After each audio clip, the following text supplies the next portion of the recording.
बिस्मिल्लाहिर्रहमानिर्रहीम। अस्सलाम वालेकुम नाजरीन, आप यूट्यूब चैनल देख रहे हैं। मैं इमरान खान हूँ। इस वक्त जब मैं ये वीलॉग रिकॉर्ड कर रहा हूँ, अडयाला जेल के बाहर 1,000 से कुछ ज़्यादा लोग मौजूद हैं, यानी ज़्यादा बड़ी तादाद नहीं आई। ये दावा किया गया था पाकिस्तान तहरीक इंसाफ की जानिब से कि 10,000 लोगों को लाया जाएगा अडयाला जेल के बाहर। लीडरशिप की जानिब से ऐलान किया जाता है, लेकिन बड़ी बेदिली के साथ। ऐसा लगता है कि वो अपनी अपनी ड्यूटी के लिए अडयाला जेल के बाहर पहुंचते हैं, लेकिन कोई भी नहीं चाहता कि बड़ी तादाद में लोग अडयाला जेल के बाहर आए।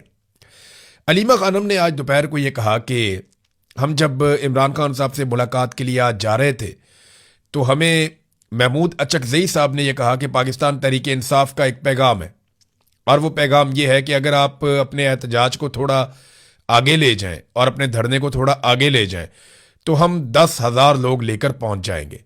तो उन्होंने कहा जी क्या वक्त? उन्होंने कहा जी 2 बजे की बजाय आप 6 बजे पे ले जाएं। तो अलीमा खानम ने कहा जी हमने उनकी ऑफर कबूल कर ली और हम 3 बजे से लेकर 7 बजे तक वहां पे धरना देकर बैठेंगे और इंतजार करेंगे कि 10,000 लोग पहुंचते हैं। जब उनसे पूछा गया कि 10,000 लोग ना आए तो क्या होगा, उन्होंने कहा जी फिर 7 बजे हम धरना खत्म कर देंगे और हम वापस जाएंगे। तो एक ऑफर हुकूमत की जानिब से मुबैना तौर पर की गई थी, क्योंकि खैबर पख्तूनख्वा के बजट के मामलात में पाकिस्तान की मिलिट्री एस्टेब्लिशमेंट को खैबर पख्तूनख्वा की हुकूमत से कुछ सहूलतें चाहिए, यानी सरप्लस बजट चाहिए, तरक्याती कामों में कटौती चाहिए, और खैबर पख्तूनख्वा की हुकूमत की मर्जी या इजाज़त चाहिए, या उनका बजट इस तरह से वो बनाना चाहते हैं कि वफाक को उसका फ़ायदा पहुंचे। अब उसके लिए खैबर पख्तूनख्वा की हुकूमत को कुछ ना कुछ तो देना पड़ेगा। तो हुकूमत ने मांगी मुलाकात।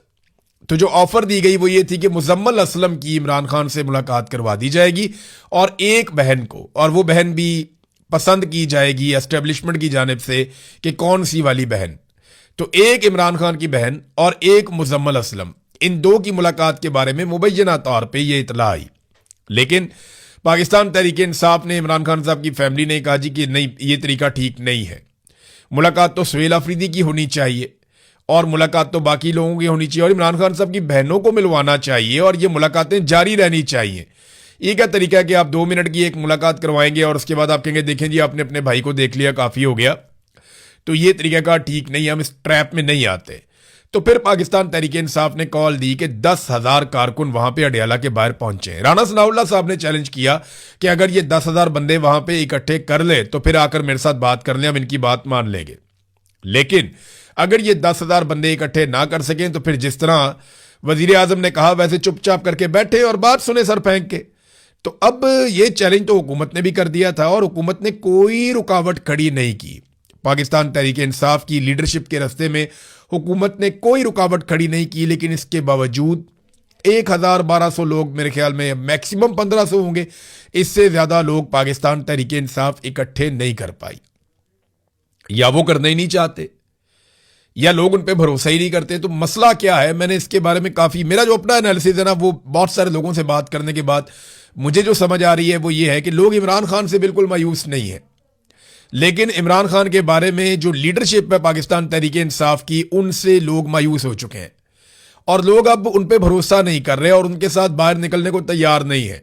बार बार लोग निकलते हैं, उनके कहने पर आ जाते हैं, लेकिन कुछ भी नहीं होता। आज जो लोग आए हैं इनके बारे में मैंने पूछा, जो वहां पे सहाफ़ी मौजूद हैं, कि मुझे आप बताइए कि ये कौन लोग हैं जो आए हैं और इन्हें कौन लेकर आया। तो जो जर्नलिस्ट हैं उन्होंने मुझे बताया जी कि ये मकामी सतह पे जो लोकल क़यादत होती है, ये वो लोग आए हैं। ये ऐसा नहीं है कि कोई MNAs, MPAs, सेनेटर्स अपने साथ बंदे निकाल कर लाए हों, या खैबर पख्तूनख्वा की हुकूमत ने या जो सूबाई सदर हैं जुनैद अकबर, उन लोगों ने जोर लगाया। कहते जी वो नहीं है। ये ज़्यादा लोग पंजाब से आए हैं, कम लोग खैबर पख्तूनख्वा से आए हैं, और ज़्यादा लोग वो हैं जो मकामी सतह की क़यादत है। कोई अपने साथ 10 ले आया, कोई 20 ले आया, कोई 50 ले आया। तो लोग यहाँ पे आते हैं और तस्वीरें बनाते हैं, चले जाते हैं। उसका एक रीज़न ये भी है कि आगे बल्दियाती इंतखाबात आ रहे हैं, उसके लिए एक्टिविटीज़ शुरू हो गई है। हर बंदे को टिकट चाहिए, तो जो लोग टिकट चाहते हैं उन्हें पता है PTI का टिकट मिलेगा तो जीतने का इम्कान बढ़ भी जाएगा। जज्बाती वोट सारा पाकिस्तान तहरीक इंसाफ के साथ है, जितना आम आदमी है वो पाकिस्तान तहरीक इंसाफ के या इमरान खान के साथ है, तो वोट ले लेते हैं। अब धांधली तो आपको पता है हर इलेक्शन में होती है, लेकिन अगर वोटों पे कोई हिफाजत कर सके तो वो पाकिस्तान तहरीक इंसाफ के टिकट पे इलेक्शन जीत सकता है। तो यहां पे ये लोग आए, 1500 के करीब लोग मैक्सिमम भी, अगर मैं बहुत बढ़ा के भी आपको बताऊं तो ये 1500 लोग होंगे, इससे ज्यादा लोग नहीं है। पाकिस्तान तहरीक इंसाफ, यानी इमरान खान साहब निकलते थे सिर्फ अपनी पेशी पे जाने के लिए तो 10-20 हज़ार बंदा साथ भागना शुरू कर देता था। लोग पैदल निकल पड़ते थे, एक एक 1.5 किलोमीटर तक अवाम ही अवाम होती थी, सर ही सर होते थे। ये इमरान खान साहब जब पेशी पे जाते थे तब की बात है। तो उस इमरान खान के लिए लोग कॉल करते हैं और सिर्फ 10,000 बंदा अडियाला के बाहर नहीं आता, ये बात समझ में आने वाली नहीं है। हाँ, समझ में जो बात आती है वो ये आती है कि लोगों को एक तो मार इतनी पड़ी है और इतना ज़्यादा हुकूमत ने सख्ती की है, इतने लोगों को उठा उठा कर जेलों में डाला है कि एक ये खौफ है। दूसरा, जो क़यादत लेकर जाती है लोगों को या वहाँ जाती है, वो बड़ी बेदिली के साथ ये ऐलान करते हैं और लोग ये जानते हैं कि दे आर नॉट सीरियस। जब भी कभी कोई सीरियस तहरीक चलती है या कोई संजीदगी के साथ आगे बढ़ता है तो लोग उसको रिस्पॉन्ड करते हैं, लेकिन ओवरऑल एक मायूसी है जो हम देख रहे हैं। लेकिन जो भी एहतजाज होता है ना, उसकी लंबी तैयारी होती है। आज अगर जॉइंट अवामी एक्शन कमेटी एक मजबूत अवामी एहतजाज खड़ा करने में कामयाब हुई, मैंने कल के मनादिर देखे तो बहुत बड़ी तादाद में लोग निकल कर आ गए थे क्रैकडाउन के बाद, और पूरा पंडाल ना सिर्फ भरा हुआ था बल्कि अलग अलग जगहों पर धरने हो रहे थे। तो ये इतनी स्ट्रेंथ आपके अंदर तब आती है जब आपने कई महीनों की तैयारी की हुई हो। पाकिस्तान तहरीक इंसाफ फौरी तौर पे कहती है जी कल आना है, परसों आना है, तो वो लोग कहाँ आएंगे? आपको तैयारी करनी पड़ेगी। आज होना तो ये चाहिए कि पाकिस्तान तहरीक इंसाफ 5 अगस्त 2026 की तारीख दे दे और अपनी डिमांड सामने रख दे कि जनाब ये हमारी डेडलाइन है और ये हमारी डिमांड्स हैं। अगर ये डिमांड्स नहीं मानी जाती तो 5 अगस्त 2026 को हम पूरा पाकिस्तान लेकर अडियाला की तरफ जाएंगे या हम इस्लामाबाद की तरफ जाएंगे। कॉल तो फिर इस तरह दी जाती है 50 दिन पहले, 60 दिन पहले, कम से कम 50-60 दिन पहले आप कॉल दें, फिर तैयारियां करें, फिर लोगों को निकालें, पूरा एक बयानिया बने, हर आदमी की ज़हन साजी की जाए, फिर स्ट्रीट मूवमेंट चले, फिर लोग निकलते हैं। ऐसे थोड़ी लोग निकलेंगे कि आप कहेंगे लोग आपके ज़ाती मुलाजिम नहीं है। लोग इमरान खान से प्यार बहुत करते हैं, लेकिन लोगों को इमरान खान की जो पॉलिटिकल पार्टी है उसकी लीडरशिप को वो शक की नज़र से देखते हैं और अब वो उनसे मायूस हो चुके हैं। देखें, वो कॉलें दे दे के थक गए, लोग नहीं निकलते ऐसे। तो आपको पूरी तैयारी करनी पड़ेगी। अगर आज ये तारीख दे दें, मिसाल के तौर पे आज मिड है जून का, तो अगस्त की 5 तारीख अगर दें तो ये 1.5 माह का टाइम है इनके पास। तो इस 1.5 माह में बड़े पैमाने पे लोगों को इकट्ठा किया जा सकता है। अब आ जाए नाजरीन कुछ और खबरों की तरफ। फैसल वाडा टीवी के ऊपर अचानक से नजर आए। हर मौके पे फैसल वाडा अचानक से आ जाते हैं और आकर चित्रौल शुरू कर देते हैं। ज्यादा चित्रौल वो नून लीग की करते हैं। फैसल वाडा की कई प्रेडिक्शंस गलत भी हुई। यानी इसी फैसल वाडा ने कहा था कि सवाल ही पैदा नहीं होता कि सुहेल अफरीदी वज़ीर आला बन जाए, लेकिन वो बन गया। फैसल वाडा ने और बहुत बातें की थी, बहुत सारी प्रेडिक्शंस गलत हो जाती हैं। ख्वाहिशात होती हैं ना जर्नैलों की, वो इनको बता देते हैं तो वो उनको कहते हैं ये मेरी पेशन गोई है। तो अब वो लगातार नून लीग की चित्रौल कर रहे हैं, उसी बूट के साथ जो बूट उन्होंने काशिफ अब्बासी के प्रोग्राम में उठा के टेबल पर रख दिया था। तो फैसल वाडा जो है वो नून लीग की लितरौल करते हैं और नून लीग वाले एक लफ्ज़ भी नहीं बोलते। इतना बुरा वक्त तो मैंने नवाज लीग का कभी नहीं देखा था। यानी नवाज लीग के लोगों को मुशर्रफ के दौर में भी मैंने देखा कि वो गैरत खा जाते थे, वो बात करते थे, जोर लगाते थे, मुकाबला करते थे, लेकिन आसिम मुनीर के दौर में वो सिर्फ लितर खाते हैं और वो उनकी बहुत चित्रौल हो रही है। और फैसल वाडा जैसा बंदा कर रहा है जो किराए के वोट लेकर सेनेटर बना हुआ है। और औकात आप सारे जानते हैं फैसल वाडा की, हम सबको पता है। लोग तो इन्हें टॉमी भी कहते हैं, मुझे बहुत बुरा लगता है, लेकिन लोग कहते हैं, उन्हें टॉमी नहीं कहना चाहिए। लेकिन फैसल वाडा ने जर्नैलों की तारीफ़ें की हैं, फौजी क़यादत की बहुत ज़मीन आसमान के कलाबे मिलाए उनकी तारीफ़ें की, और सियासतदानों को जो है वो ये बहुत रगड़ा लगाते हैं, उनकी ठुकाई करते हैं। तो सियासतदानों के अंदर एक घुसपैठिया है जो जिस थाली में खाता है उसी में छेद करता है। सियासतदानों को ना ऐसे लोगों को पहचानना चाहिए और उनको अपनी सफ़ों से अलग करना चाहिए जो सियासतदानों को ही गाली देता है और सियासतदान के तौर पे ही पहचाना जाता है। हमारे सहाफ़ियों में भी ऐसे लोग हैं। एक सहाफ़ी है ऐसा, वो हर जगह बैठ के ना सहाफ़ियों को गालियां देता है और वो ये कहता है कि पाकिस्तान में मीडिया पे 10 साल के लिए पाबंदी लगा देनी चाहिए, पाकिस्तान में मीडिया होना ही नहीं चाहिए, जो करा रहा है मीडिया करा रहा है। अच्छा, जैसे ही नवाज शरीफ का दौर आता है ना, तो ये बहरूपिया जो एक सहाफ़ी है, ये हर जगह बैठ के ये कहता है कि आप बंद कर दें, और वो सुन रहा है तो उसको पता है कि मैं उसका नाम ले रहा हूं और मैं उसके बारे में कह रहा हूं। और अगर वो अपनी हरकतों से बाज नहीं आएगा ना, तो ये जो भरम है ये भी जाता रहेगा। तो ये मीडिया को गालियां देता है नवाज शरीफ के दौर में कि मीडिया अच्छा नहीं है। इमरान खान के दौर में ये आज़ादी इज़हार राय का एक दाई बन जाता है, एक उसके लिए बहुत बड़ी आवाज़ बन जाता है। तो यहाँ एक से एक जो है वो मनहूस बैठे हुए हैं जो अपने अपने फ़ायदे की बात करते हैं। मिसाल के तौर पे आप ये देखें कि जो सीसीडी ने कत्लेआम किया, एक सानिया साहिवाल हुआ था, हमने उस पर कितनी आवाज उठाई थी। पाकिस्तान के मीडिया ने ट्रांसमिशंस कर दी थी, हेडलाइंस चलती थी, बहुत रोला डल गया था पूरे मीडिया पे, शोर मच गया था कि साहिवाल के अंदर जो सीटीडी ने किया उस दौर में वो कितना बड़ा जुल्म था। उस जुल्म के खिलाफ हम सब ने आवाज उठाई। यानी जितनी आवाज मैंने उस जुल्म के खिलाफ उठाई थी उसका 20% भी मैंने खुद जाती तौर पे आपके सामने मैं एडमिट कर रहा हूं, एतराफ कर रहा हूं कि मैंने ये जो जुल्म हुआ चकवाल में इसके खिलाफ 20% भी आवाज नहीं उठाई। वजह यह है कि निजाम ने हमें मायूसी कर दी है। हमें पता है इंसाफ होना ही नहीं है, जुल्म इतना ज्यादा हो रहा है, नाइंसाफी इतनी ज्यादा हो रही है कि कौन कौन सी नाइंसाफी के बारे में बात करें।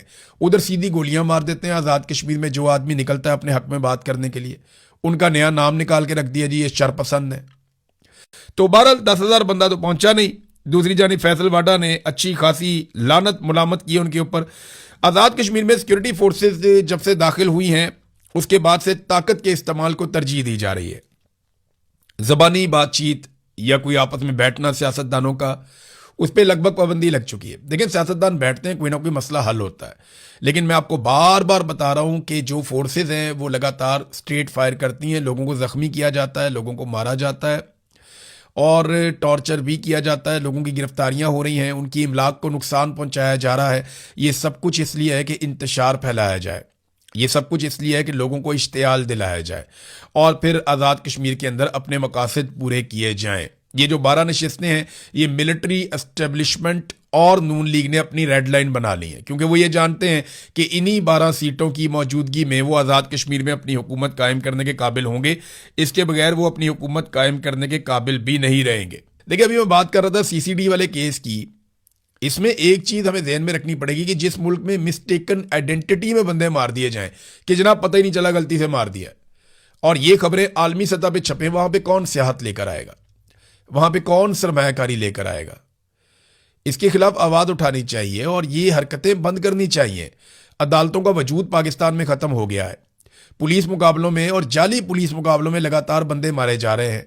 दहशतगर्दी पाकिस्तान में बढ़ती चली जा रही है, बढ़ती चली जा रही है, कम होने का नाम ही नहीं ले रही। तो ये सारी चीजें अगर आप प्लस माइनस करके देखें तो पाकिस्तान खसारे में जा रहा है। और उसका जिम्मेदार कौन है? पाकिस्तान की मुसल्लत करदा हुकूमत। और इसको मुसल्लत किसने किया? फील्ड मार्शल आसिम मुनीर ने।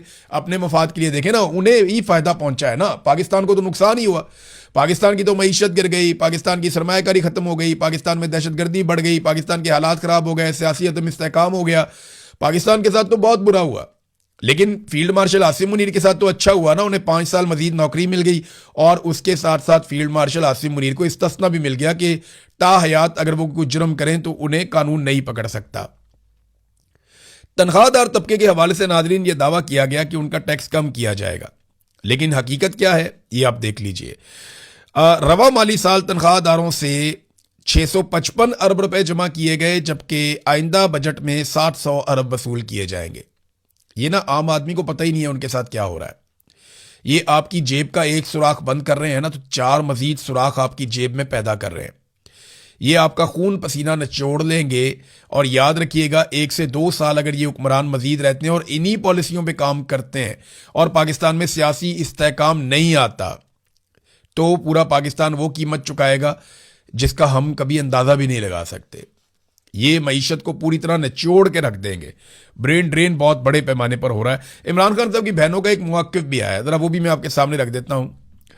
और उन्होंने कहा जी कि हमें इतला मौसूल हुई है कि 15 जून को इमरान खान को एक बार फिर पिम्स अस्पताल मुंतकिल किया गया। हमें बैरिस्टर गौर की ट्वीट के जरिए से मालूम हुआ। जो जारी किया गया है तिब्बी रिपोर्ट, हम उसको मुस्तरद करते हैं अस्पताल इंतजामिया की जानिब से। माजी में भी मशकूक दावे ये इदारा कर चुका है कि इमरान खान की बिनाई 90% बहाल हो चुकी है। बाद में जब उनके वकील अडियाला में मुलाकात के लिए गए तो इमरान खान साहब ने इस दावे को मुस्तरद कर दिया, जी मेरी जो नज़र है वो बहाल नहीं हुई। एक बुनियादी सवाल अब भी जवाब तलब है, इमरान खान को 5वें इंजेक्शन की ज़रूरत क्यों पेश आई? हम हुकूमत के मौक़िफ़ को कबूल नहीं करते। हमारा मुतालबा है कि इमरान खान का मुआयना और इलाज इस्लामाबाद के शिफा इंटरनेशनल अस्पताल में आज़ाद और मुस्तनद माहिर डॉक्टरों से करवाया जाए।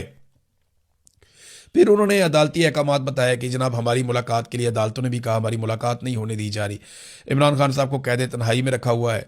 इमरान खान को हुकूक से महरूम करना महज एक सियासी मसला नहीं बल्कि जेल मैनुअल और हाई कोर्ट के अहकामात की सरी खिलाफ वर्जी है। जेल मैनुअल के मुताबिक इमरान खान दर्ज झेल हकूक के हकदार हैं। नंबर 1, अपने बेटों से हफ्तावार टेलीफोनिक गुफ्तगू, खानदान के अफराद से हफ्तावार मुलाकात, अपने वकला से हफ्तावार मुलाकात, किताबों और मुताले के मवाद तक रसाई, टेलीविज़न और अखबारात तक रसाई, मुनासिब तिब्बी इलाज और बाकायदा तिब्बी मुआयनों तक रसाई, किसी भी तिब्बी अमल या तरीक़ा इलाज से कबल करीबी अहल खाना को इतला देना। इसके अलावा जो हाई कोर्ट के अहकामात हैं उसके मुताबिक वो ये बताती है कि इमरान खान को अपने बेटों से टेलीफोन पर बात करने की इजाज़त दी जाए। ये हाई कोर्ट ने बाकायदा अहकामात दिए हुए हैं और मुलाकातें भी करवाई जाएं। और 6 दोस्त जिनमें पार्टी नुमाइंदगान भी शामिल हों हर जुमेरात को उनसे मुलाकात कर सकते हैं, लेकिन इमरान खान साहब की मुलाकातें बंद हैं। उनकी बहनें जो है वो मुतालबात कर रही हैं, पार्टी जो है वो मुज़ाकरात कर रही है हुकूमत के साथ और हुकूमत जो है वो अब उनका मजाक उड़ा रही है। नादरीन, शहबाज शरीफ साहब ने ट्वीट किया और उस ट्वीट में 8 लोगों को मेंशन किया, यानी 8 लोगों को वो ट्वीट टैग किया कि ये 8 लोग हैं जिनकी वो खुशनुदी हासिल करना चाहते हैं। ये जो जंगबंदी हो रही है ईरान और अमेरिका के बीच में, तो पराई शादी में अब्दुल्ला दीवाना, वो कैसे मैं बताता हूँ आपको। शहबाज शरीफ ने जो टैग किया वो ट्रंप को किया, नायब सदर अमेरिका के जेडी वेंस उनको किया, मार्को रूबियो को किया, स्टीव विटकॉफ के एक अकाउंट को किया, फिर स्टीव विटकॉफ के दूसरे अकाउंट को किया। तो पहले 5 अमरीकी अकाउंट्स को उन्होंने टैग किया। फिर बारी आती है ईरान की, यानी ईरान को प्रायोरिटी नहीं दी और यह भी नहीं देखा कि सदर ट्रंप को अगर आपने पहले किया तो फिर आप दूसरे नंबर पे ईरानी सदर को करें, फिर आप अगर जेडी वेंस को करते हैं तो फिर आप कालीबाफ को करें, फिर आप मार्को रूबियो को करते हैं तो फिर आप इराकची को करें। जो तरीकाकार था वो तो ये था, लेकिन 5 अमरीकियों को पहले रखा और 3 ईरानियों को बाद में रखा, जिनमें ईरानी सदर, कालीबाफ और इराकची, ये तीनों थे। अच्छा, अब इनों में से किसी ने भी इसको रीट्वीट नहीं किया। जब मैंने इसको देखा उस वक्त तक किसी ने भी शहबाज शरीफ के ट्वीट को रीट्वीट नहीं किया, हालांकि इनको मेंशन किया गया। जब आप किसी को मेंशन करते हैं तो उसका मकसद यही होता है कि वो इस पर रिस्पॉन्ड करे या कम से कम वो देख ले, लेकिन किसी ने भी रीट्वीट नहीं किया शहबाज शरीफ के ट्वीट को। तो हमारी हालत वो है कि अपने घर के अंदर भूख है, बच्चे स्कूल नहीं जा रहे, बर्तन बिक गए हैं, कर्जे चढ़ गए हैं, पूरा कुंबा आपस में दस्तों गिरबान है, घर के अंदर खाना जंगी लगी हुई है, एक दूसरे का सर फाड़ रहे हैं, नफरत की आग लगी हुई है, हर कोई घर से भागना चाहता है, मगर चौधरियों के बीच में सुलह हो रही है, हमें बहुत मजा आ रहा है। यानी अपने घर के अंदर भूख नाच रही है, अपने घर की हालत यह है कि कर्जे चढ़ रहे हैं, अपने घर की हालत यह है कि कोई चीज सही तरीके से नहीं हो रही, तरतीब के साथ कुछ नहीं हो रहा। और बेगानी शादी में अब्दुल्ला दीवाना, बस इसी को बोलते हैं। ये कहावत एग्जैक्टली पाकिस्तान के जो हुक्मरान हैं उनके ऊपर सादिक आती है। नाज़रीन, 28वीं आईनी तरमीम की तैयारियां तकरीबन मुकम्मल हैं और एस्टेब्लिशमेंट किसी भी वक्त इसका मतन जो है वो सियासतदानों के हवाले कर सकती है। फौरी तौर पे नवाज शरीफ वापस पहुंचेंगे, बाकी सारे लोग अपनी जिम्मेदारी अदा करेंगे और 28वीं आईनी तरमीम भी बाजमात पास करवाई जाएगी। आपको बहुत बड़े इसमें सरप्राइजेस मिलेंगे और एक दफ्तर के अंदर बाकायदा बंद दरवाज़ों के पीछे हुकूमत की मर्जी और उसकी समझ के बाहर ये 28वीं आईनी तरमीम तैयार की गई है। काफ़ी सरप्राइजेस आपको मिलेंगे। नाजरीन, एक लोडोविक ट्रारियक्स इंटरनेशनल ह्यूमन राइट्स प्राइज़, ये जैसे आपका नोबेल इनाम है उसी तरह वकला का भी एक इनाम होता है। जो स्ट्रगल करने वाले इंसानी हकूक़ के लिए आवाज़ उठाने वाले वकला को बैनुल अक़वामी सतह पे उनको एक पहचान दी जाती है, उन्हें एक अवार्ड से नवाजा जाता है कि ये वो वकला हैं जिन्होंने आगे बढ़ के इंसानियत की खिदमत की और इंसानी हकूक़ के लिए बेहतरीन आवाज़ उठाई। जैसे नोबेल इनाम है उसी तरह ये वकला का एक बहुत बड़ा इनाम है। सबसे पहले ये इनाम दिया गया था तारीख में नेल्सन मंडेला को, तो नेल्सन मंडेला को ये इनाम मिला। उसके बाद बहुत बड़े बड़े लोगों को ये इनाम मिला जिन्होंने इंसानी हकूक़ के लिए काम किया, इंसानियत के लिए आवाज़ उठाई। और इस साल ये अवार्ड पाकिस्तान के हिस्से में आया है और पाकिस्तानियों को इसके लिए मैं बहुत मुबारकबाद दे रहा हूँ। ये बहुत बड़ा एजाज़ है हमारे लिए कि ईमान मज़ारी और हादी अली चट्ठा, उन्हें मुश्तरका तौर पे फ्रांस से ये अवार्ड दिया गया है, उन्हें इस अवार्ड से नवाजा गया है। तो ये पाकिस्तान के लिए एक मुस्बत पहचान है कि ये पिसे हुए तबकात के लिए आवाज़ उठाते हैं और आज वो दोनों जेल के अंदर बंद हैं। ये हमारी हुकूमत की पॉलिसी है। तो नाज़रीन, अब तक के लिए इतना ही। अपना ख्याल रखिएगा, अपने इस चैनल का भी। अल्लाह हाफ़िज़।